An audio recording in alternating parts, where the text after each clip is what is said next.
ಹೆಬ್ಬಾಳ್ಕರ್ ಈ ವಿಷಯದಲ್ಲಿ ಎಡವಿದ್ರು ಅನ್ನೋದು ಎರಡು ಮಾತಿಲ್ಲ. ಯಾಕಂದ್ರೆ ಅದು ಶನಿವಾರನೂ ಆಗ್ಯದು. ಮಹೇಶ್ ಟೆಂಗಿ ಅವರು ಕೇಳಿದಾರ, ಇಲ್ಲ ರೀ ನಿಮ್ಮಿಂದ ಬಂದಿಲ್ಲ 2 ತಿಂಗಳದ್ದು, ಜನಕ್ಕೆ ಮುಟ್ಟಿಲ್ಲ, ನಮ್ಮ ಮಕ್ಕಳಿಗೆ ಗೃಹಲಕ್ಷ್ಮಿಯರಿಗೆ ಏನು ಹೇಳಿದ್ರಿ ಮಾಡಿದ್ರಿ ಅದು ಮುಟ್ಟಿಲ್ಲ ಅಂತ ಹೇಳಿದಾರೆ.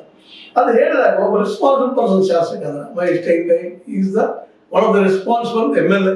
ಅವ್ರು ಹೇಳಿದಾಗ ಅದನ್ನ ಎನ್ಕ್ವೈರಿ ಮಾಡಬೇಕಾಗಿತ್ತು. ಗೊತ್ತಿಲ್ಲ, ಅದು ಗೊತ್ತಿಲ್ಲಪ್ಪ ಕೇಳೋದು ಅಂತ ಹೇಳ್ಬೇಕಾಗಿತ್ತು. ಆದ್ರೂ ವಾದ ಮುಟ್ಟದ ಆದ್ರೆ ಒಂದು ಯಾವಾಗ ಹೇಳ್ತೀರಿ ನೋಡಿ ಹೇಳ್ತೀನಿ ತಗೊಂಡಿದ್ದಾಗ ಸೋಮವಾರ ಹೇಳ್ತಾರೆ. ಸೋಮವಾರ ಸಹಜವಾಗಿ ಶಾಮೂರು ಶಿವಶಂಕರಪ್ಪ ಹೋದ್ರು, ರಜಾ ಆಯಿತು. ನಿನ್ನೆ ಮಂಗಳವಾರ, ನಿನ್ನೆ ಬಂದು ಹೇಳಲಿಲ್ಲ ಮೇಡಮ್ ಅವರು. ಅನಿವಾರ್ಯವಾಗಿ ಇವತ್ತ ಬಾವಿಗಳನ್ನು BJPಗೆ ಹೊರ ಮಾಡಬೇಕಾಯ್ತು. ಆಗ ಅನಿವಾರ್ಯವಾಗಿ ಅದರಲ್ಲೂ ಮಂಗಳವಾರ ದಿನ ಅವರು ಮುಖ ತಪ್ಪಿಸಲಿಕ್ಕೆ ಮಾಡಿದ್ರೆ ಆರೋಪ ಮಾಡ್ತಾ ಇದ್ದಾರೆ BJPಗೆ. ಇರ್ಬೋದಿಲ್ಲ ಅಂತಲ್ಲ, ಯಾಕಂದ್ರೆ ಸಡನ್ ಆಗಿ ಒಪ್ಕೊಂಡ್ರೆ ತಮ್ಮ ತಪ್ಪು ಒಪ್ಕೊಂಡಂಗೆ ಆಗ್ತದ. ಅದಕ್ಕೆ DK ಶಿವಕುಮಾರ್ ಪರವಾಗಿರೋ ಬ್ಯಾಟ್ ಪೀಸಲ್ ತಂದು ಆದರೂ ಕೇಳಲಿಲ್ಲ.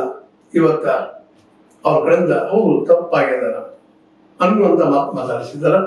ಎಷ್ಟಂದ್ರೆ ಅಲ್ಲಿದ್ದು ಈ 5,000 ಕೋಟಿಗೂ ಹೆಚ್ಚ ನಿಜವಾಗಿಯೂ ಕೊಟ್ಟಿಲ್ಲ ಅಂದ್ರೆ ಓದಿದ್ದೇನೆ. ಅವ್ರು ಸಹಜ ಸರ್ಕಾರ ಅವ್ರ ಎಲೆಕ್ಷನ್ ಕಾಂಗ್ರೆಸ್ ಇರೋದು, ಬೇರೆ ಖರ್ಚು ಮಾಡಿದ್ರಿ, ಏನು ಖರ್ಚು ಮಾಡಿದ್ರಿ, ಬೆಂಡಿಗೆ ಖರ್ಚು ಮಾಡಿದ್ರಿ, ಏನೇನು ಮಾಡಿದ್ರೆ ಅದಕ್ಕೆ ಪತ್ರ ಕೊಡೋಣ. ಕೆಲವರು ಎಲ್ಲರೂ ತೋರಿಸೋದು ಅನ್ನೋಂಥ ಮಟ್ಟಿಗೆ ಅವ್ರು ಹೇಳ್ಬಿಟ್ಟಿದ್ದಾರೆ. ಇವತ್ತು ಇದರಿಂದ ಪಾರಾಗೋದು ಸುಲಭನ? ಯಾಕಂತಂದ್ರೆ ಇರ್ಬೋದು, ಅವ್ರಿಗೆ 56,000 ಕೋಟಿ ರೂಪಾಯಿ ಕೊಟ್ಟಿದಾರ ಇಲ್ಲ ಅಂತಲ್ಲ. ಗೃಹಲಕ್ಷ್ಮಿ